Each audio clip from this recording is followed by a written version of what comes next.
Puisque si on voulait que ça change, allez voter. Laissez les conneries que vous faites là, allez voter. Si vous voulez que ça change. Puisque j'ai l'impression que le problème du Cameroun, c'est vous-même. Restez parler et pourtant que voilà ça. En 42 ans de pouvoir, on continue toujours à dire qu'on veut changer, on veut changer, on veut changer. Jusqu'à quand? Jusqu'à quand on va tous mourir, que ça va changer? Non, on ne sommes pas bêtes. Regardez, voilà, Ibrahim Traoré, ce qu'il fait de son pays. Ce qu'il fait de son peuple. Donc, chez nous, là, ce n'est pas pareil. On ne voulait pas ce qu'il est en train de faire de son pays, là, ou bien nous, on a ça. On n'a rien, on n'a que la grande gueule. On reste là, on veut le changement. Voilà quelqu'un qui est très prêt à changer.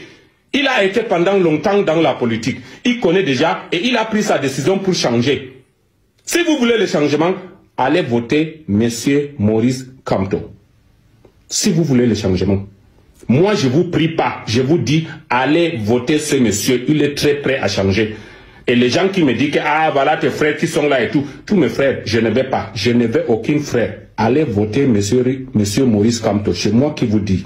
Je ne vais même pas. Moi, j'ai ma décision et je suis là. Arrêtez de m'écrire, ah, voilà l'autre, Ils sont tous malhonnêtes. Et mon premier choix, et le choix de tout le continent maintenant, ça doit être monsieur Maurice Kamto. Tu es notre futur président.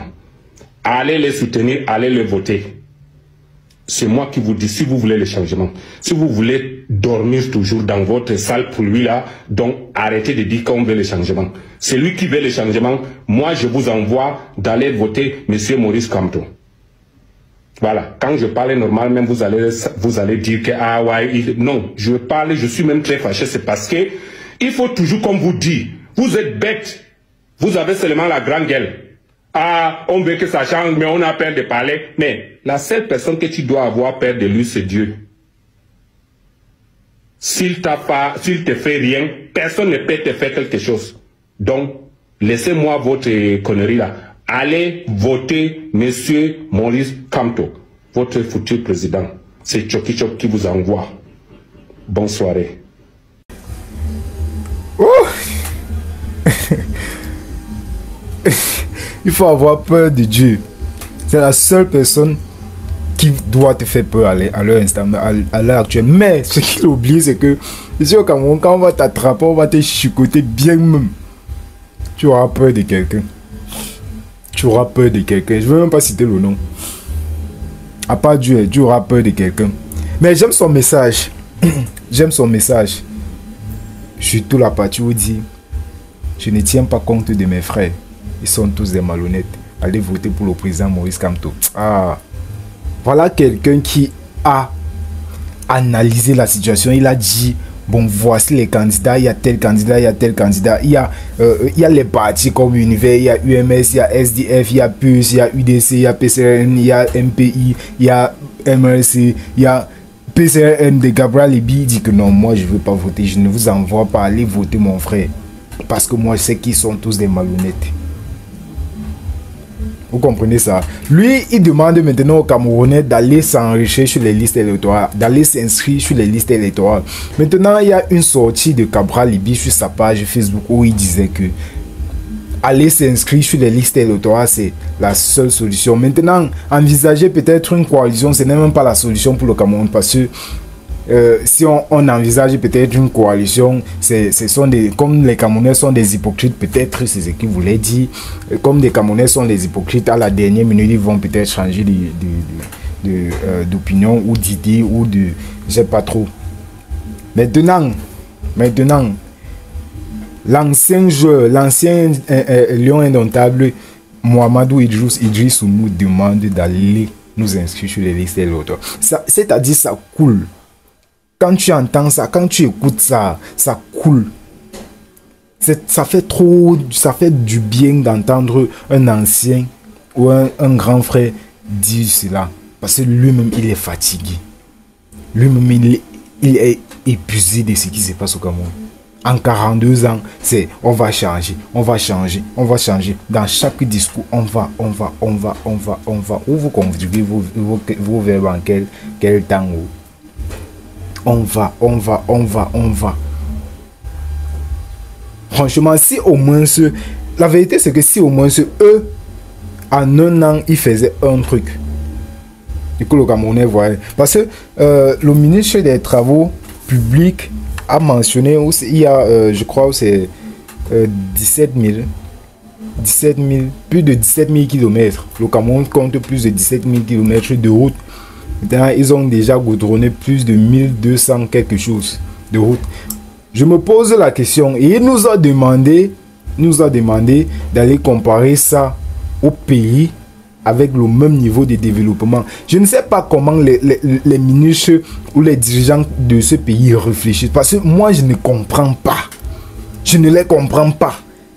Un ministre va nous demander d'aller comparer le nombre de kilomètres déjà achevés ici au Cameroun avec un pays qui a le même niveau de développement. Vous comprenez un peu ça? Ça veut dire que nous, on n'envisage même pas aller plus loin que ça. On veut seulement rester en compétition avec les gens qui sont à notre niveau. On ne veut même pas évoluer. Et j'aimerais juste vous rappeler que les pays qui sont à notre niveau aujourd'hui, hier, ils n'atteignaient même pas notre cheville.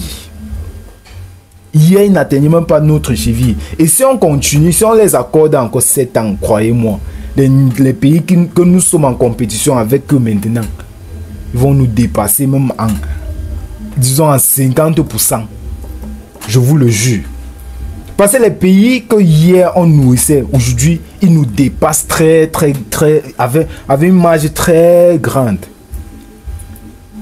Je ne sais pas si vous comprenez. Un ministre nous demande d'aller faire la comparaison de notre pays, le Cameroun, avec un pays qui est du même niveau de développement. On va prendre quel pays? Le Tchad. Parce que si vous blaguez même, le Tchad nous dépasse déjà. Si vous blaguez même, le Tchad nous dépasse déjà. Je ne sais pas si vous avez même vu les routes au Tchad là-bas. Les routes au Tchad, il y a la voie, il y a la voie des voitures, il y a la voie des motos. Enéo a fait fort. Ce n'est pas de ma faute, c'est Enéo.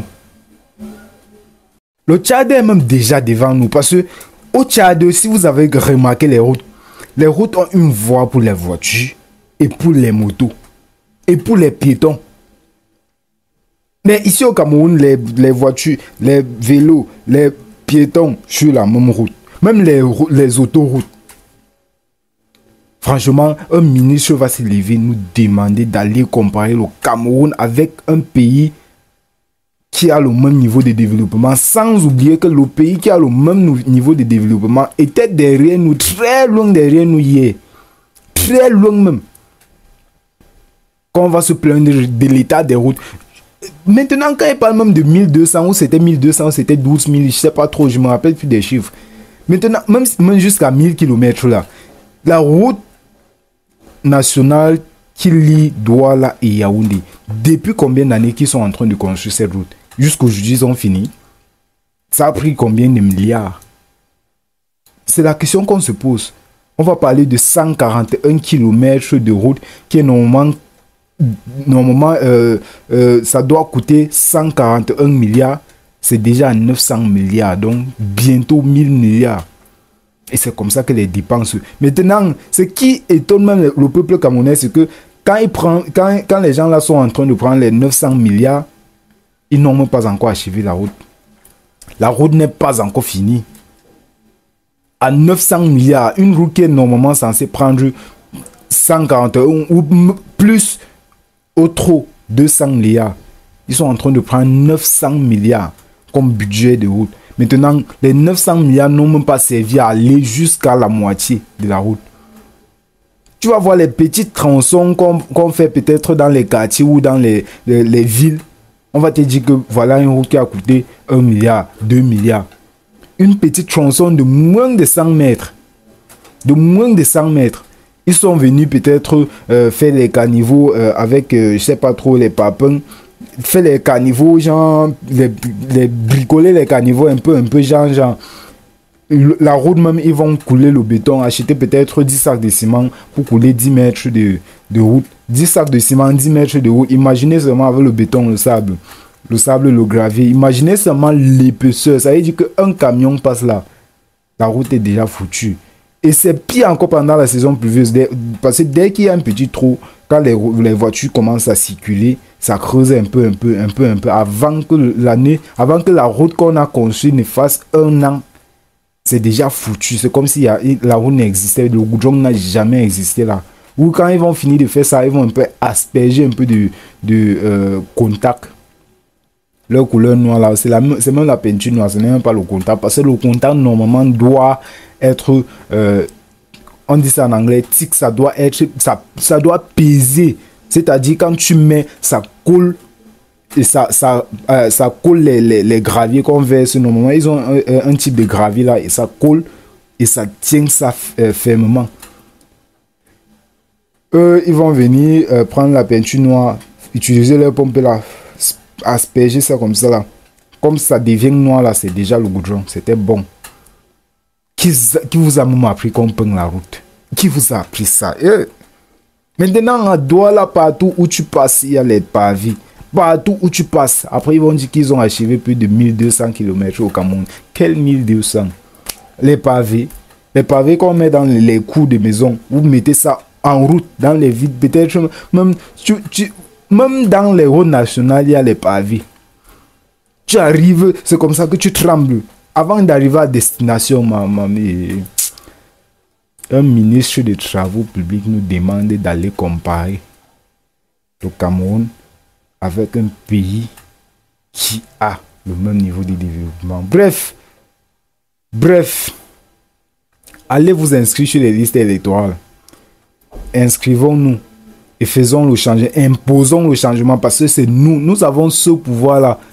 Nous avons le pouvoir d'aller chercher ou d'aller choisir qui va nous diriger et qui est la personne la plus crédible. Parce que si on ne choisit pas, on va encore passer un autre 7 ans de mandat à pleurer, à crier sur les réseaux sociaux que ça ne va pas. Et après ça ne va rien changer. Donc, allons nous inscrire sur les listes électorales. Si tu ne veux pas t'inscrire, ne parle pas. Si tu veux t'inscrire, tu as le droit de parler, de dire ce que tu ressens. Mais si tu ne veux pas t'inscrire, aller voter, ferme ta bouche parce que tu n'as rien à dire. On est d'accord, non? Voilà.